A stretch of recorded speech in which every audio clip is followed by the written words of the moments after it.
नमस्कार, जय हिंद।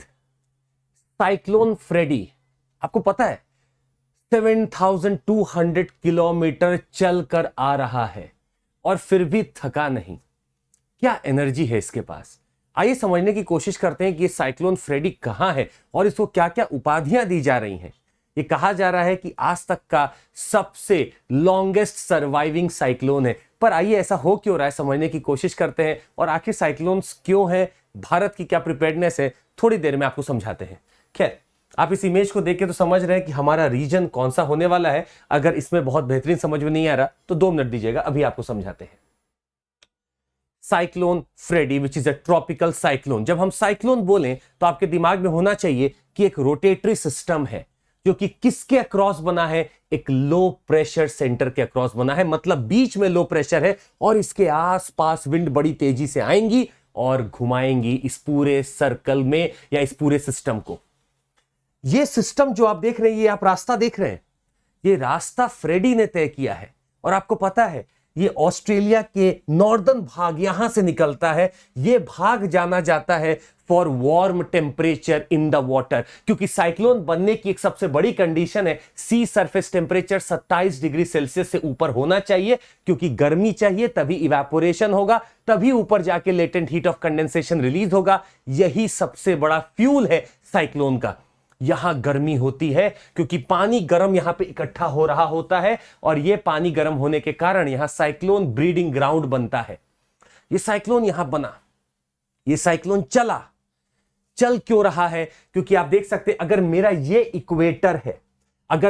इक्वेटर है तो कंफर्म है 2 विंड्स यहां पे आप पढ़ते होंगे, एक है नॉर्थ ईस्ट ट्रेड विंड और एक है साउथ ईस्ट ट्रेड विंड।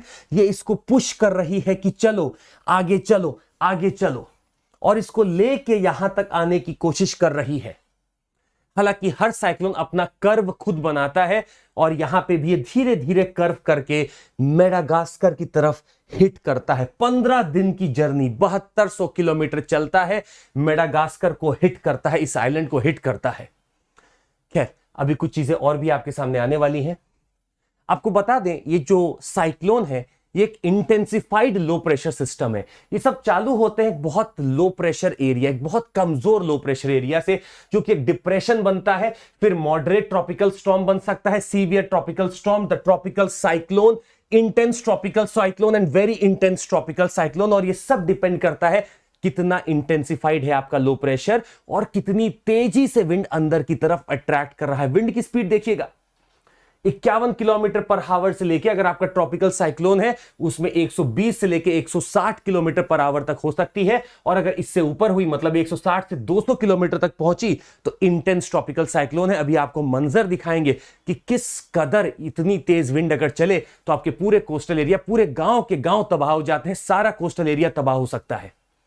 यह हमारा इंटेंस ट्रॉपिकल साइक्लोन बन चुका था। इतना दूर चलने के बावजूद कहा जाता है 2000 द ईयर 2000 उसके बाद एक लौता ये इतना बड़ा साइक्लोन बना है जो अपनी एनर्जी को मेंटेन रख के पूरा सदर्न इंडियन ओशन पार करके आता है, मेडागास्कर को हिट करता है, मेडागास्कर में लैंडफॉल करता है। मतलब जब साइक्लोन एक लैंड एरिया पे आता है तो उसको कहते हैं लैंडफॉल।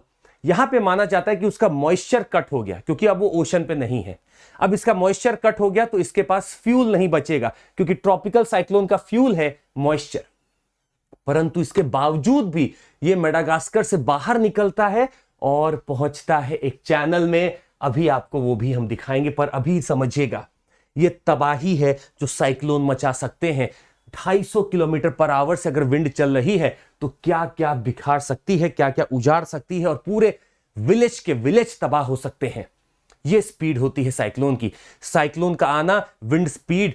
दूसरा, स्टॉर्म सर्जेस, पानी की वेव आएगी, कोस्टल एरिया पे मारेगी, वापस जाएगी, पानी भर भर के अंदर आ सकता है, द स्टॉर्म सर्जेस।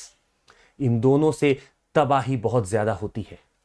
खैर, अगर आप फ्रेडी को फिर से देखें तो कहा जाता है it holds the record as the longest lasting tropical cyclone world wide, beating the previous record of hurricane John in 1994।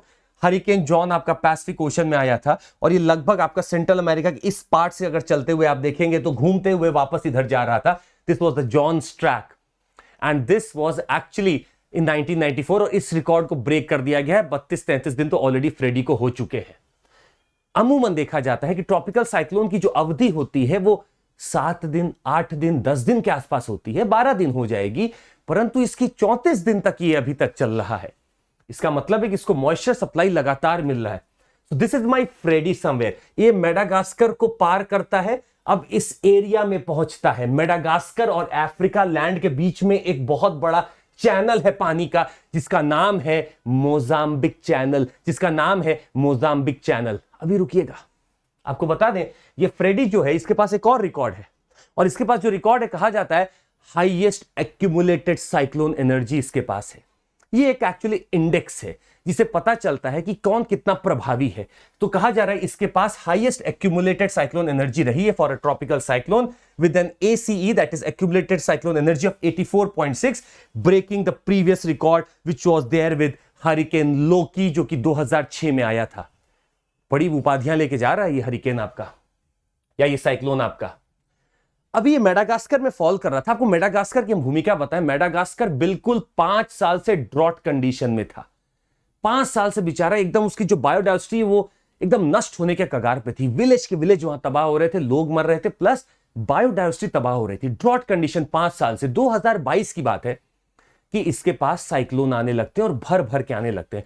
एक बर्बादी ड्रॉट मचा रखा था, अब एक बर्बादी फ्लड्स, रेनफॉल और हवाएं मचा रही थी। 100 से ज्यादा लोग तो हर साइक्लोन में मर रहे थे लगभग, और इस बार भी यही हुआ। इसके ठीक पहले एक साइक्लोन ऑलरेडी वहां पे तबाही मचा के जनवरी में जा चुका था। मेडागास्कर में जैसे ही फ्रेडी आता है अलग तबाही मच जाती है, and this is the time when this nation was troubled. Madagascar परेशान था, तब ये साइक्लोन आ रहा है। It made landfall along the Madagascar southeastern coast in February 21, and Madagascar was also hit by this storm Cheneso in January 2023। तो चेनेसो भी वहां पे आया था जनवरी 2023 में। तो अब ये आइलैंड पे काफी ज्यादा बम्बार्डमेंट हो रहा है साइक्लोन्स का। कौन सा भाग है, आइए एक बार फिर से आपको मैप के थ्रू हम दिखाते हैं। इस मैप को देखने की कोशिश करिएगा और समझिएगा। हम पहले आपको कुछ कंडीशंस बता दें जो साइक्लोन के होते हैं, ताकि आपके दिमाग में जल्दी से बैठ जाए। चालू करते हैं। सबसे पहला होता है सी सरफेस टेम्परेचर होना चाहिए 27 डिग्री से ज्यादा। इसके बाद एक कोरियोलिस फोर्स आपको होना ही चाहिए। अगर कोरियोलिस फोर्स नहीं होगा तो साइक्लोन नहीं बनेगा। तीसरा होता है अपर डाइवर्जेंस सिस्टम होना चाहिए, मतलब नीचे जो हवाएं घूमेंगी वो ऊपर की तरफ उठेंगी तो उनको वहां से डाइवर्ज भी करना होगा। हवाएं घूम के ऊपर उठेंगी तो यहां से डाइवर्जेंस भी होना चाहिए, नहीं तो सिस्टम नहीं बन पाएगा। और होता है आपका वर्टिकल शियर बिल्कुल मिनिमम हो, मतलब हवाओं का जो ऐसे चलने का रुख है वो लगभग यूनिफॉर्म होना चाहिए। कोई यहां तेज हो गया तो साइक्लोन नहीं बन पाएगा। लो प्रेशर सेंटर होना चाहिए, बहुत ही ज्यादा इंटेंसिफाइड, और हमें चाहिए moisture, unlimited supply of moisture. अगर ये मेरी कंडीशंस बनती हैं तो मेरा साइक्लोन ट्रॉपिकल वाटर में आता है, और यही मेरे ट्रॉपिकल साइक्लोन का बनने का कंडीशन है।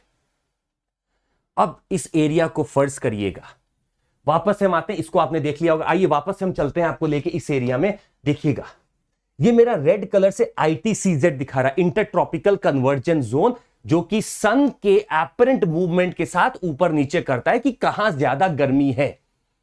जब सन मेरा सदर्न हेमिस्फीयर में था तो मेरा ITCZ भी सदर्न हेमिस्फीयर में होता है, और जब मेरा सन नॉर्दर्न हेमिस्फीयर में आता है तो आपको पता है ITCZ तो आपका इंडिया के अंदर से भी निकलता है। अब जब ये साउथ में था तो इंटर ट्रॉपिकल कन्वर्जेंस जोन का मतलब होता है कि विंड को अपनी तरफ खींचता है, तो यहां पे विंड कन्वर्ज हो रही होती है। आइए देखते हैं, अब जब विंड यहां से जाके यहां कन्वर्ज होना चाहेगी तो वो जैसे ही इक्वेटर पार करेगी उसको लगेगा एक लेफ्टवर्ड मूवमेंट। मतलब एक फेरेल्स लॉ आपने पढ़ा होगा कोरियोलिस फोर्स के तहत, कि अगर नॉर्दर्न हेमिस्फीयर में कोई चीज कर्व करेगी तो राइट में कर्व करेगी, और अगर वो नीचे जा रही है और कोरियोलिस फोर्स लग रहा है तो लेफ्ट में कर्व करती है। इसको आने दीजिए। इसका लेफ्ट हैंड किस तरफ है, इधर है, इधर चली जाएगी। ये विंड इधर कन्वर्ज करेगी, ये विंड नीचे जाएगी, ऐसे कन्वर्ज कर रही है, और नीचे की विंड लगातार ऐसे इसको हिट कर रही है। अब ये जो यहां से पानी लेके चली है, ये जितनी हवाएं पानी लेके चल रही हैं, ये सारा वार्म वाटर है, और ये वार्म वाटर ले जाके कहां छोड़ रही है आपका देखिएगा। I want to just show you, ये पानी सारा जितना गर्म लेके जा रही है सब मेडागास्कर के बगल वाले चैनल में या इस पार्ट में पानी एकत्रित हो रहा है गर्म। It is all becoming the warm water here. पूरा वार्म वाटर यहां पे कलेक्ट हो रहा है, नीचे से भी यहां आ रहा है और यहां से भी यहां पे आ रहा है पानी। इतना वार्म वाटर यहां कलेक्ट हो चुका है कि साइक्लोन जब यहां से चल के यहां तक आया तो इसको लगा वाह, I got my energy, I got evaporation, I got the latent heat of condensation, बनाओ साइक्लोन। अब ये यहां पे आके जबरदस्त इंटेंसिफाइड साइक्लोन बनाता है, मेडागास्कर को क्रॉस करता है, अंदर पहुंचता है। इस एरिया का नाम है मोजाम्बिक चैनल। आराम से देखिएगा, इस एरिया का नाम है मोजाम्बिक चैनल, जो आपको अंदर की तरफ दिख रहा है। This is my Mozambique channel. और इस भाग में आपके वार्म वाटर करंट या ओशनिक करंट बहते हैं, जिसका नाम आप जानते हैं the अगुल्हास current.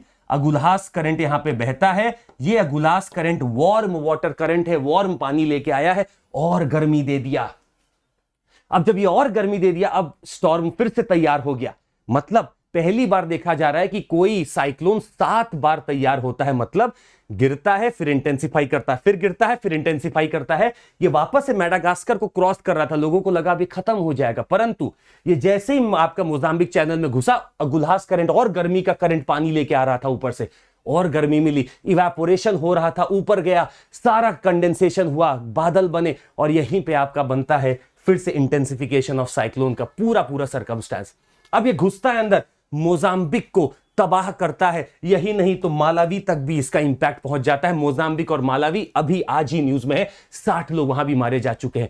That is the condition. खैर, आपको एक बात बता दें कि यह भाग ओशन का बहुत गर्म हो रहा है। अरेबियन सी की अगर आप बात करें तो अरेबियन सी बहुत ही जल्दी से अब गर्म हो रहा है as compare to Bay of Bengal, and this is all because of the climate change that is happening. पानी गर्म हो रहा है। इसीलिए भारत के भी प्रिपेयर्डनेस को अगर आप पढ़ें तो साइक्लोन अर्ली वार्निंग सेंटर्स हमने लगा रखे हैं। हमने अपने स्ट्रक्चरल नॉन स्ट्रक्चरल मेजर्स पे भी हम काम कर रहे हैं। साइक्लोन मिटिगेशन प्रोजेक्ट हमारे यहां चलता है और अब हम कोशिश कर रहे हैं कि इनको मिटिगेट भी हम कर सकें, ऐसे जो भी साइक्लोन हमारे पास आए, और दुनिया को भी अब हम ये दिखा रहे हैं। ओडिशा का बहुत बड़ा एग्जाम्पल है, जब इतना बड़ा साइक्लोन वहां पे लैंड किया, हमने किसी की डेथ नहीं होने दी। बहुत बड़ा एग्जांपल है। So this is about the Freddy. ऐसे बहुत साइक्लोन्स आएंगे और लंबा लंबा चलेंगे, हम लोग को प्रिपेयर रहना होगा। आज के लिए बस इतना ही, मिलते हैं आपसे अगले एपिसोड में। Thank you so much, take care, Jai Hind, bye.